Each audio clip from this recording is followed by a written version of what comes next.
मी बुधवार आणि शनिवारी इथं भाजीपालाचा स्टॉल लावतो. पूर्ण सेंद्रिय पद्धतीचा भाजीपाला इथे विकला जातो. 5,000 ते 7,000 रुपये इन्कम आहे आणि शनिवारला 5 ते 7,000 रुपये इन्कम आहे.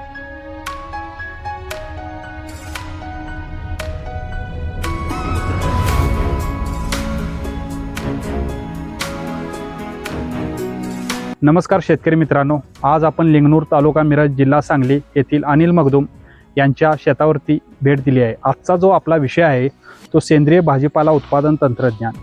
आजच्या या व्हिडिओच्या माध्यमातून आपण त्यांच्याकडून सविस्तर माहिती घेणार आहोत. तत्पूर्वी या यूट्यूब चॅनेलवरील माहिती आवडल्यास चॅनेलला सबस्क्राईब करा व इतर शेतकरी मित्रांना शेअर करा. नमस्कार, माझं नाव अनिल बाबूराव मगदूम, मुक्काम पोस्ट लिंगणूर, तालुका मिरज, जिल्हा सांगली.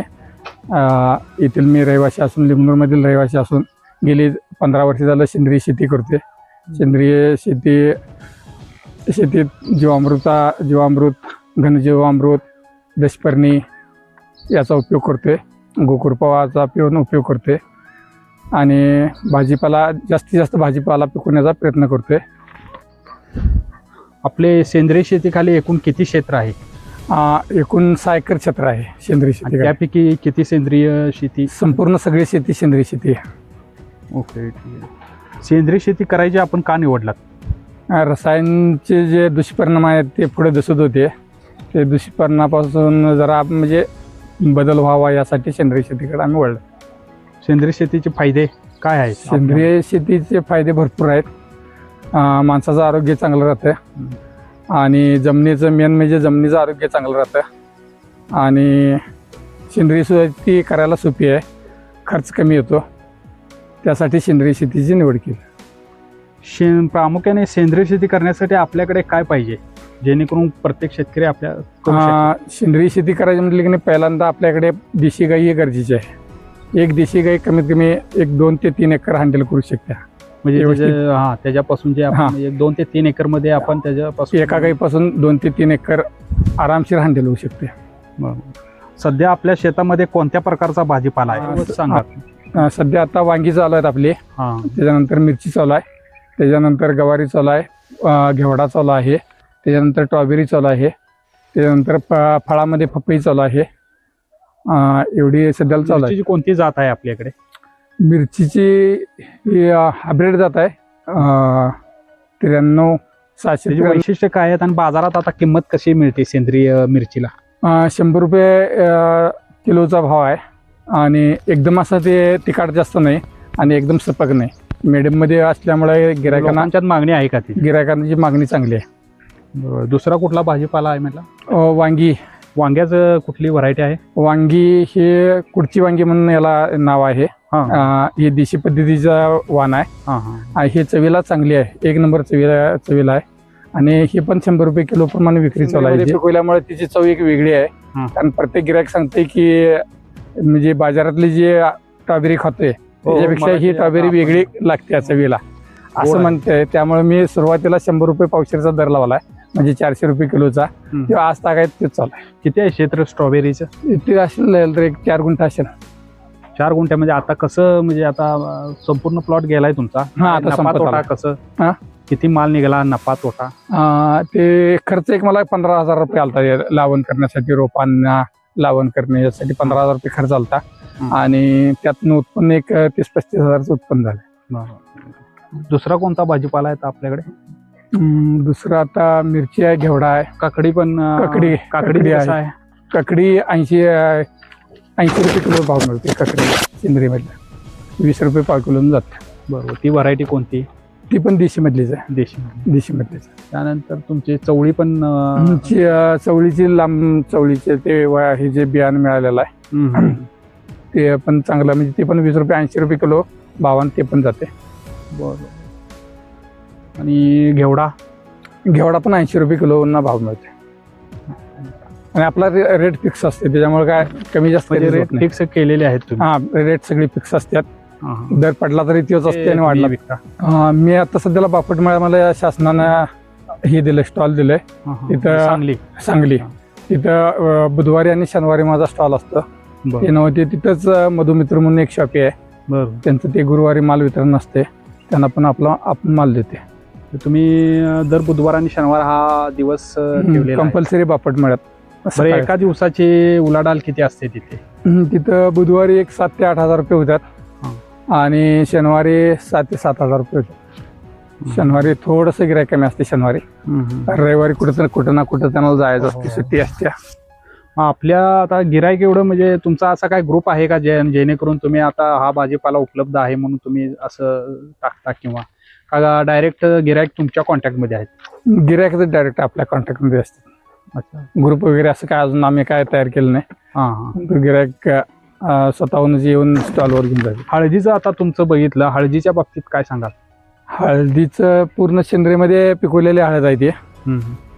सेलमच आहे का? शेलमच आहे. त्याचा रेट काय ठेवला? ते 400 रुपये किलो भाव आहे त्याचा. स्वतः पिकवून, स्वतः दळून, स्वतः पॅकिंग करून विक्री चालू आहे. आणि लोणच्याचं एक तुम्ही आता मगाशी मला दाखवलं, हो, त्याबद्दल जरा सांगा. आंबी हळद हळदीला लागूनच आम्ही आंबी हळदीची 1-2 वळ्या लावल्या. त्या 2 वळ्यामध्ये जे आंबी हळद तयार झाली ती विक्रीसाठी ठेवली, पण तो याला विक्रीला एवढा काय प्रतिसाद मिळाला नाही. म्हणून त्याचं मग आम्ही लगेच लोणचं तयार केलं आणि लोणचं आता ते 500 रुपये किलो. आंबे हळद किती होती तरी?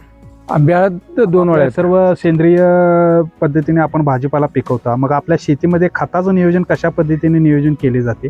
त्यामध्ये कोणती सेंद्रिय खते किंवा कंपोस्ट खत वापरता ते जरा सविस्तर सांगा. आता ज्यावेळेला आम्ही हळद पहिल्यांदा लावली ना, त्यावेळेला ते अर्धा म्हणजे 20 गुंठे रान आहे. 20 गुंठ्या रानासाठी, 20 गुंठ्या हळदीसाठी कशा पद्धतीने खत? 20 गुंठे हळदीसाठी आम्ही जवळजवळ 7 ते 8 रायला शेणखत घातलं होतं.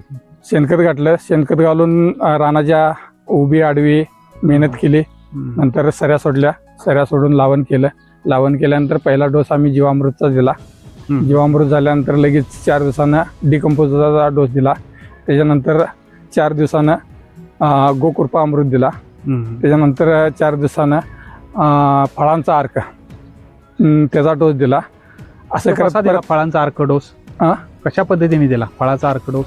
ठीक आहे, हे फळ कुजवायचे गुळामध्ये आणि त्याच्यापासून जे अर्क त्याचा निघतोय, वेस्ट डिकम्पोजच्या पाण्यामध्ये टाकतोय आम्ही. त्याचा अर्क निघतो, ते शोधून घ्यायचं आणि ड्रिपला ढकलायचं. आणि हळदीला बीज प्रक्रिया कशामध्ये? हळदीचे बियाणं आम्ही जीवामृतमध्ये बुडवून मग लावण केलं. आणि हळदीला जे आता फवारणी करतो आपण रोगकिडीसाठी, त्यासाठी काय वापरलं? जीवामृतच. सर्व पिकांना म्हणजे जे काही सुरुवातीला रस शोषक किडे असतील त्यासाठी जीवामृतीचीच फवारणी? जीवामृत असते, दशपर्णी असते, निमार्क असते, ब्रह्मास्त्र असते, अग्निअस्त्र असते. जीवामृत कशा पद्धतीने तयार करायचं एक थोडंसं सांगा. जीवामृतसाठी देशी गाईचं शेण 10 किलो लागतं आणि 5 किंवा 10 लिटर गोमूत्र लागतं. 2 किलो गुळ लागतो. 2 किलो डाळीचं पीठ लागतं. वडा झाडा खालची माती किंवा बांधावरची माती किंवा वारुळाची माती 1 मुठभर लागते. हे याचं मिश्रण 200 लिटर 1 बॅरल लागतो. याचं मिश्रण 200 लिटर पाण्यामध्ये करायचं. त्याला घड्याळाच्या काट्याप्रमाणे 7 दिवस सकाळी 3 मिनिटं, संध्याकाळी 3 मिनिटं कंपल्सरी हलवत राहायचं आणि 8व्या दिवशी यूज करायला चालतं. हे 200 लिटर म्हणजे किती क्षेत्रासाठी? 1 एकरासाठी 200 लिटर 1 एकरासाठी वास होतो. आता पुढे निमास्त्र म्हणला, मग निमास्त्र कशा पद्धतीने तयार केलं जातं आणि ते निमास्त्र तयार करण्याची पद्धत म्हणजे लिंबाचा पाला 5 किलो आणायचा, तो बारीक तिची पिष्ट तयार करायची आणि ते पाण्यामध्ये टाकायचं आणि उकळून घ्यायचं. आता 5 लिटर जर पाणी घेतलं तर किमान 1 लिटर तर पाणी आटलं पाहिजे त्यातलं. ह्या पद्धतीने त्याला हीट द्यायची. हीट दिल्यानंतर ते काढून ठेवायचं. गार झालं की नाही वस्त्रगाळ करायचं आणि फवारायचं. ते आता फवारणीचं प्रमाण कसं ठेवताय? 15 लिटर पंपासाठी किंवा 1 लिटर? पंपासाठी नाही, आम्ही डायरेक्ट बॅरलातच करतोय. म्हणजे 100 लिटर पाण्यासाठी 5 किलो हे प्रमाण. 150 ते 200 लिटर पाण्यासाठी ते एकदम 7 ते 8 लिटर पुरेस असेल. 5 किलो 100 लिटर पाण्याला 5 किलो. मग आपल्याला 200 लिटर पाणी लागत असेल तर 10 किलो टाकायचं. म्हणजे लिटर. असं वाढवत. ब्रह्मास्त्र कसं पद्धतीने तयार केलं जाते? ब्रह्मास्त्र तयार करण्यासाठी लिंबाचा पाला लागतो. त्याच्यानंतर गोमूत्र लागतं. त्याच्यानंतर लसूण लागतं. त्याच्यानंतर ते करंजीचा पाला लागतो. निरगुडीचा पाला लागतो. 5 प्रकारचे वनस्पती लागतात. ते गोमूत्रामध्ये उकळून त्याची पिष्ट तयार करायची. 2-2 किलो प्रत्येकी घ्यायचं आणि त्याची पिष्ट तयार करायची. ते गोमूत्रामध्ये उकळून घ्यायचं. उकळून थंड झाल्यानंतर वस्त्रगाळ करायचं आणि ते पंपाला 50 ते 60 मिली चिकार होतो. 2 ते 3 मिली आपण वापरू शकतो लिटरला 2 ते 3 मिली 4 मिली पण कुठल्या वापरू किडीसाठी जास्त प्रभावी शकतो. ते म्हणजे थ्रिप्स म्हणजे सुरुवातीच्या काळात रस करणाऱ्या तुम्हाला काय जाणवलं कुठल्या किडीसाठी? आता वांग्यावर तुम्ही ते फवारताय, कोणत्या किडीसाठी म्हणजे त्या किडी रोखून धरू शकते? थ्रिप्स एक रोखून धरू शकते. लाल कोळी म्हणून एक कीड असत्या, ते पण हे कमी होते त्यांना बऱ्यापैकी. आग्नेयास्त्र आग्नेयास्त्र तयार करण्यासाठी लसूण, आलं, मिरची, वल्ली मिरची लागत्या, गोमूत्र लागतं आणि मिरची, लसूण, आलं. हे आता किती किलो घ्यायचं लसूण? लसूण 1 किलो, 100 लिटर पाण्याचं प्रमाण सांगतो मी. आणि आलं 1 किलोभर घ्यायचं, लसूण 1 किलो आणि मिरची 1 किलो. हे त्याचे पेस्ट तयार करायचे. गोमूत्रामध्ये उकळून घ्यायचं आणि वस्त्रगाळ करून वापरायला चालतं. हे एकदा तयार केलं की नाही 6 महिन्याची लाईफ आहे. 6 महिन्यापर्यंत वापरू शकते. लिटरला जास्तीत जास्त 4 ते 5 मिलीपर्यंत वापरायला चालू शकते. बरोबर. आता ते पलीकडच्या बॅरेलमध्ये काय तयार केले ते सविस्तर? हे वेस्ट डिकम्पोजर आहे. हे वेस्ट डिकम्पोजर आहे. त्याचा काय वापर आहे, फायदे काय आहेत आणि कसं तयार करायचं याबाबत? हे गाझियाबादला तयार झालेलं हे आहे, जीवाणू आहे ते. याची बाटली पहिल्यांदा 20 रुपयाला मिळत होती. आता हीच बाटली 150 रुपये झाल्या. 150 रुपयाला ही एक बाटली मिळते 20 ग्रॅम. कुठं उपलब्ध होते ते? ही कन्हेरी मठापासून आम्ही आणलेले. कोल्हापूर कन्हेरी मठापासून. म्हणजे एकदा आणलं की हे आपण मल्टिप्लिकेशन करू शकतो. त्याचं म्हणजे प्रमाण सारखं कंटिन्यू ठेवलं हे कितीही वाढवू शकते. म्हणजे 4 वर्ष 5 वर्ष टिकवू शकते. सारखं 4दा उठून खरेदी करायला लागत नाही. एकदा आणलं की नाही आपण जे त्याचा म्हणजे कसा वापर करतोय त्याच्यावर ह्याचा अवलंबून आहे. त्याला 200 लिटर पाणी लागतं. 200 लिटरला 2 किलो गुळ लागतं आणि इरजाने 5 लिटर लागतं. आता याचा वापर फायदे काय आणि वापर कसा करायचा? ह्याच्यामुळे जमीन भुसभुशीत होत्या आणि पिकाची वाढ जोमात होत्या आणि हे स्प्रेला देखील चालतं. त्याचा जर स्प्रे घेतला तर कीड देखील कमी येते. जीवाणूची संख्या वाढते. जीवाणूची संख्या वाढते. आणि कसं म्हणजे एकरी कसं वापरायचं मला? हे पंपाला 4 ते 5 लिटर चालतं. आळवणी तुम्ही घेता का? आळवणी नाही, डायरेक्ट आम्ही ठिबकनं सोडू शकतो. ठिबकनं सोडू शकतो. पुढचं काय म्हणलं? हे हळद शिजवलेलं जे हे पाणी असतं ना, ते पाणी म्हणजे हळदीचा अर्क ते ह्या बॅरलमध्ये आम्ही साठवलेला आहे. ह्या हळदीमध्ये पूर्ण सल्फरचा भाग असतो आणि सल्फर हे शेतीसाठी महत्वाचं आहे. म्हणून हे पाणी आम्ही वर्षाला जतन करून ठेवतोय. हे जसं पिकाला गरज आहे, एकरा 5 लिटर 10 लिटर एकरा, त्या पद्धतीनं हा डोस देतोय आम्ही. वर्षातून 2-3 वेळा देतोय. त्याचं कसं तयार करायचं? काय नाही, आपण हळद वर्षाला शिजवत असतो. हळद काढल्यानंतर हळद शिजवतोय. हळद शिजवून जे पाणी शिल्लक राहते त्याचं हे अर्क असतं. पूर्ण ह्या पाण्यामध्ये हळद शिजलेलं असतं. असं किती पाणी म्हणजे सध्या? माझ्याकडे एक 200 लिटर ह्या वर्षी हे झालं. त्यातलं जवळजवळ एक म्हणजे 50 लिटर वापरले. अजून 150 लिटर शिल्लक आहे. म्हणजे याचे फायदे जास्त आहेत. फायदे जास्त आहेत. सल्फर असल्यामुळे पूर्ण सल्फरचा अंश यात असतो. पलीकडे काय तयार केले? हे फळांचा अर्क आहे. आता हे डिकम्पोजरचं पाणी यामध्ये घेतलं पहिल्यांदा. वेस्ट डिकम्पोजरचं पाणी 200 लिटर घेतलं. त्याच्यानंतर ह्यात उंबर हे फळ आहे, म्हणजे आमच्या झाड आहे त्याचं. ती फळं झाडाखाली पडली. ती फळं गोळा केली. 10 किलो ती फळं टाकली. त्यामध्ये 2 किलो गुळ टाकला. त्याच्यानंतर ह्यात केळी 1 किलो टाकली. त्याच्यानंतर सफरचंद 1 किलो टाकलं, म्हणजे खराब झालेलं. त्याच्यानंतर 5 किलो टाकले आणि हे जे 15 दिवस हे ठेवलं त्याला हलवत राहिलं आणि 15 दिवसानं ज्यावेळा ते पूर्ण त्याचं विघटन झालं त्याच्यानंतर वापरायला चालू केलं. त्याच्यापासून पिकाला काळुकी चांगली येत्या आणि जे आपला माल आहे त्याला मालाला चकाकी पण येत्या. स्प्रेला पण चालतं, खालनं सोडायलाही चालतं. विशेष काय फायदा जाणवला याचा तुम्हाला? म्हणजे चकाकी, मालाला चकाकी जास्त ह्याच्यापासून येते असं आम्हाला. मालावर जे म्हणजे दिसायला माल चकाकी चांगला सुंदर दिसण्यासाठी त्याचा उपयोग जास्त होतो. बाकीचा आणि कीड व्यवस्थापनासाठी आणि काय फवारणी कोणत्या आणि निविष्ठा वापरतो? निमार्क वापरतो, दशपर्णी वापरतो. दशपर्णीचं काय थोडक्यात सांगा? दशपर्णी म्हणजे 10 प्रकारची पानं असतात. त्यात लिंब असतं, करंजी असत्या, सीताफळ असतं, नंतर टंटिनी असत्या, नंतर रुई असत्या, नंतर धोतर असतो, नंतर निरगुडी असत्या.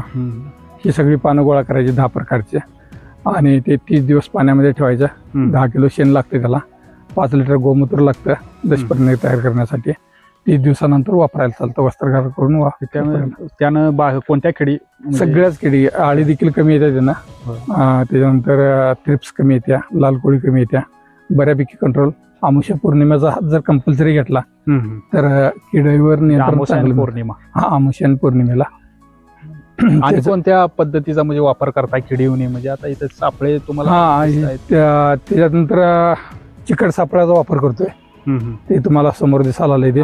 त्याच्यानंतर गंध सापळा, गंध सापळ्यांचा पण वापर करतोय. कामगंध सापळा आहेत. त्याच्यानंतर हा सापळा जो आहे हा प्रकाश सापळा आहे पाठीमागा. प्रकाश सापळाचा पण उपयोग करतोय. या सर्व सेंद्रिय शेतीमध्ये तुम्हाला कोणाचे मार्गदर्शन भेटले? तालुका कृषी अधिकारी निंबाळकर सर, आमचे गावचे विक्रांत गायकवाड सर, आत्मा विभागाचे यादव साहेब यांचे मोलाचे सहकार्य मला मिळाले.